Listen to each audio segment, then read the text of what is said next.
নমস্কাৰ মই সকলোলৈকে স্বাগতম জনাইছোঁ মই ইয়াৰ আগৰবাৰ এছাইনমেণ্টৰ ওপৰত বনোৱা ভিডিঅ'টোৱে যথেষ্ট সমাদৰ লাভ কৰিছে সেয়ে মই নতুনকৈ আন এটি এছাইনমেণ্টৰ ওপৰত ভিডিঅ' বনাবলৈ উৎসাহিত হৈছোঁ মই আজি আপোনালোকক ক'বলৈ আগবাঢ়িছোঁ এখন এছাইনমেণ্ট কিদৰে লিখে মই প্ৰথমে লিখিছোঁ directorate of open and distance learning Dibrugarh university Dibrugarh Assam ছেশ্যনটো লিখিছোঁ হোম এছাইনমেণ্ট লিখিছোঁ কোৰ্চ কোড এণ্ড টাইটেল লিখিছোঁ একেলগে লিখিছোঁ Assamese 104 development of Assamese language and script department লিখিছোঁ প্ৰগ্ৰামটো নিলিখিলেও হয় আৰু ছাবমিটেড বাই মোৰ নাম লিখিছোঁ UID নাম্বাৰ লিখিছোঁ ৰেজিষ্ট্ৰেশ্যন নাম্বাৰ লিখিছোঁ ছেমিষ্টাৰ লিখিছোঁ ছাবমিট কৰা ডেটটো লিখিছোঁ এনেকৈ লিখিছোঁ সূচীপত্ৰ আৰু সেই সূচীপত্ৰত মই দুটা কুৱেশ্যন লৈছোঁ কাৰণ আমাক একেখন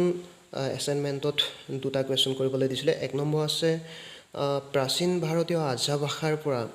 বিভিন্ন স্তৰ পাৰ হৈ আধুনিক বা নব্য ভাৰতীয় ভাষা কিদৰে জন্ম হৈছিলে তাৰ ওপৰত লিখিবলৈ কৈছিলে আৰু তাক মই ভাগ কৰি লিখিছোঁ 1.1 1.2 এনেকৈ প্ৰথমত লিখিছোঁ ভাৰতীয় আৰ্য ভাষাসমূহ আৰু ছাইডত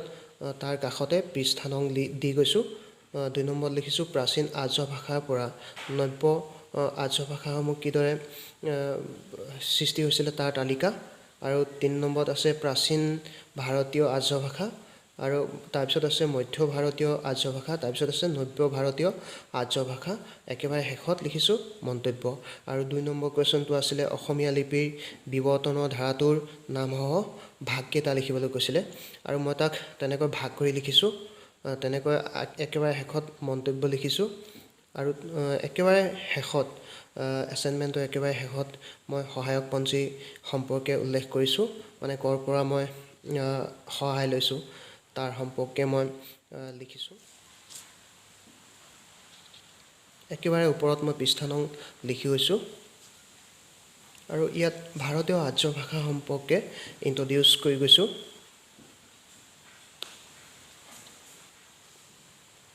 তালিকাখন হৈছে এইখন কিদৰে প্ৰাচীন ভাৰতীয় আৰ্য ভাষাৰ পৰা নব্য ভাৰতীয় ভাষা উৎপত্তি হৈছে সেই সম্পৰ্কে মই তালিকাখন দি দিছোঁ যাতে কথাবিলাক বুজাত সহায়ক হয় আৰু সেই তালিকাখনত থকা কথাবিলাক মই ইয়াত বহলাই লিখিছোঁ আৰু তালিকাখনত প্ৰথমতে আছিলে প্ৰাচীন ভাৰতীয় আৰ্য ভাষা সেই সম্পৰ্কে লিখিছোঁ আৰু তাৰপিছত লিখিছোঁ মই মধ্য ভাৰতীয় আৰ্য ভাষা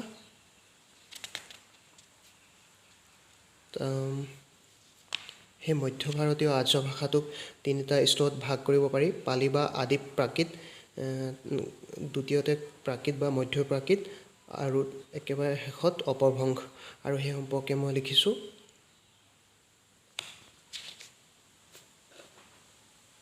যদি আপোনালোকে ভিডিঅ'টো চাই ভালদৰে বুজিব পৰা নাই তেতিয়া PDF ফাইলটো যদি লাগে মোক কমেণ্ট বক্সত আহি কমেণ্ট কৰক মই আপোনালোকক দি দিম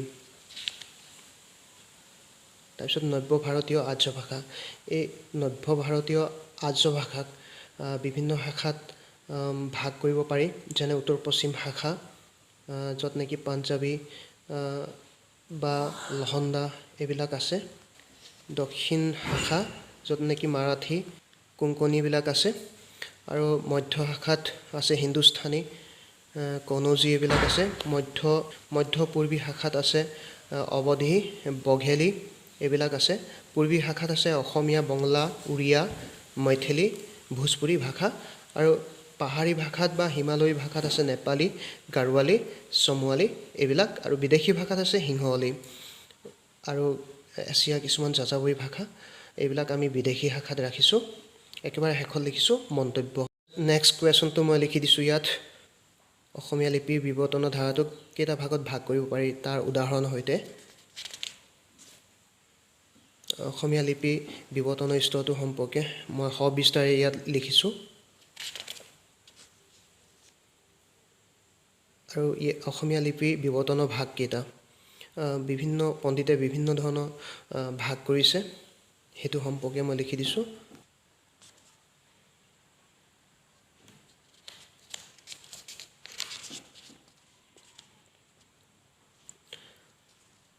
আৰু মই ইয়াত উল্লেখ কৰিছোঁ প্ৰাচীন অসমীয়া লিপি অথবা কামৰূপী লিপি বিভিন্ন লিপি সম্পৰ্কে মই লিখি দিছোঁ। মধ্যযুগীয় অসমীয়া লিপি এইবিলাক মই লিখি দিছোঁ।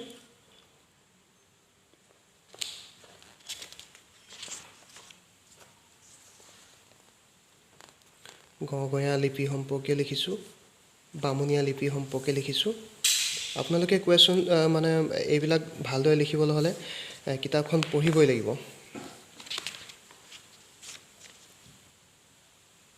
কাইথেলি বা কি লহকৰি আধুনিক অসমীয়া লিপি তাৰপিছত লিখিছোঁ। আৰু একেবাৰে শেষত মন্তব্য। আৰু একেবাৰে শেষত এছাইনমেণ্টৰ একেবাৰে শেষত সহায়ক পঞ্জী মই লিখিছোঁ। ক'ৰ পৰা মই সহায় লৈছোঁ সেই সম্পৰ্কে লিখিছোঁ। কৰিছোঁ 101 পেপাৰ, য'ত নেকি আছে literary theory and criticism eastern and western department লিখিছোঁ আছামিছ। আৰু ঠিক তেনেদৰে আগৰ দৰে লিখিছোঁ ছাবমিটেড বাই, নাম লিখিছোঁ UID নাম্বাৰ লিখিছোঁ, ৰেজিষ্ট্ৰেশ্যন নাম্বাৰ লিখিছোঁ, ছেমিষ্টাৰ আৰু ছাবমিট কৰা ডেটটো লিখিছোঁ। তেনেকৈ সূচীপত্ৰ লিখিছোঁ। 2টা কুৱেশ্যন দিছিলে, 2টাকে মই ভাগ কৰি লিখিছোঁ এছে টাইপত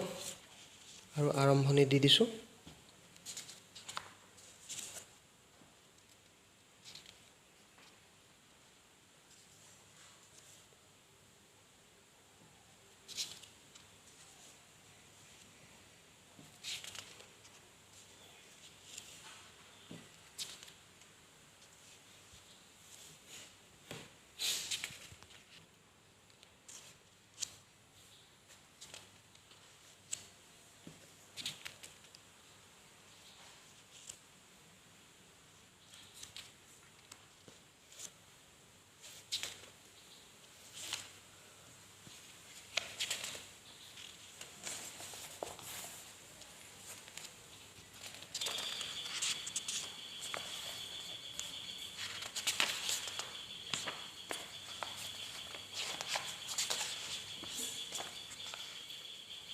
ক'বলৈ আৰম্ভ কৰিছোঁ আপোনালোকক 102 পেপাৰ,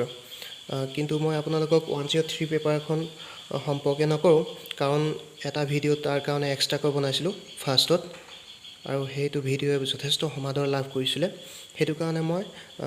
এতিয়া এই ভিডিঅ'টো বনাইছোঁ 101, 102, 104 এই পেপাৰকেইখনক লৈ পেলাই লিখিছোঁ। বিশেষকৈ এছামিছ ডিপাৰ্টমেণ্টৰ কাৰণে সহায়ক হ'ব। অকল এছামিছ ডিপাৰ্টমেণ্টৰ বুলিয়ে নহয়, আন ডিপাৰ্টমেণ্টৰ কাৰণেও সুবিধা হ'ব কিদৰে এখন এছাইনমেণ্ট লিখে সেই সম্পৰ্কে। কাৰণ মই যেতিয়া ইউটিউবত ছাৰ্চ কৰিছিলোঁ যে ভিডিঅ' মানে ডিষ্টেঞ্চত পঢ়া ছাত্ৰ ছাত্ৰীসকলৰ এছাইনমেণ্ট কেনেকুৱা হ'ব লাগে, মই সেই সম্পৰ্কে মই ছাৰ্চ কৰিছিলোঁ, কিন্তু নাপালোঁ। সেইকাৰণে মই ভাবিলোঁ মই যেনেকৈ এতিয়া এছাইনমেণ্ট বনাইছোঁ, সেই এছাইনমেণ্টকেইখন মই যদি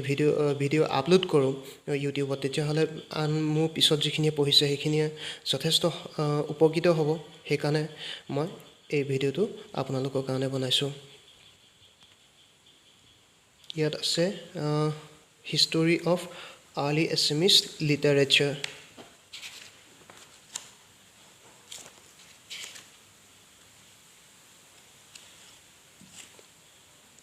মৌখিক সাহিত্য আৰু ইয়াৰ ভাগসমূহ সম্পৰ্কে লিখিছোঁ 1 নম্বৰ কুৱেশ্যনত। 2 নম্বৰত লিখিছোঁ অসমীয়া বৈষ্ণৱ সাহিত্যলৈ মাধৱদেৱৰ অৱদান। সূচীপত্ৰখন চাই লওক আপোনালোকে।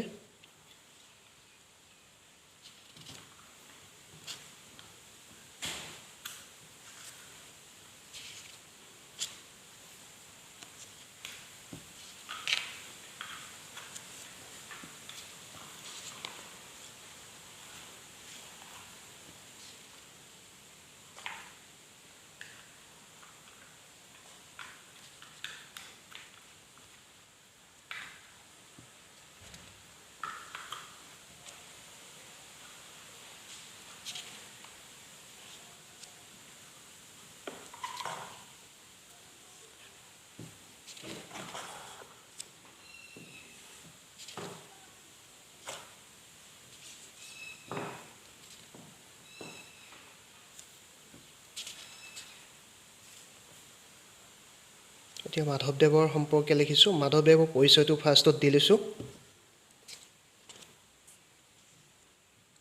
মাধৱদেৱৰ বৈষ্ণৱ সাহিত্য অধ্যয়নৰ সম্পৰ্কে দিছোঁ আৰু ভাগ ভাগ কৰি দিছোঁ মই আখ্যানমূলক ৰচনাখিনি এক্সট্ৰা কৰি দিছোঁ মাধৱদেৱক একেবাৰে লাষ্টত আছে মানে এইটো পেজৰ একেবাৰে লাষ্টত তাৰপিছত তত্ত্বমূলক ৰচনা লিখিছোঁ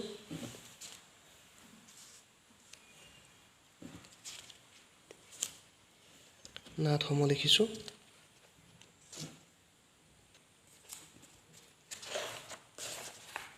আৰু একেবাৰে শেষত বৰগীত লিখিছোঁ সামৰণি লিখিছোঁ মানে এছে টাইপত লিখিছোঁ মই আৰু ইয়াত সহায়ক পঞ্জী সম্পৰ্কে লিখি দিছোঁ ক'ৰ পৰা সহায় লৈছিলোঁ আৰু ভিডিঅ'টো যদি চাই ভাল লাগিছে আপোনালোকে ছাবস্ক্ৰাইব কৰিব কাৰণ মই যথেষ্ট সময় খৰচ কৰি আপোনালোকৰ কাৰণে ভিডিঅ' বনাইছোঁ গতিকে আপোনালোকে ছাবস্ক্ৰাইব কৰি দিলে মানে কোনো ক্ষতি নহয় লাইক কৰিব আৰু যদি এছাইনমেণ্ট কেইখন লাগে আপোনালোকক তেতিয়া আপোনালোকে কমেণ্ট বক্সত গৈ কমেণ্ট কৰিব মই আপোনালোকক দি দিম থেংক ইউ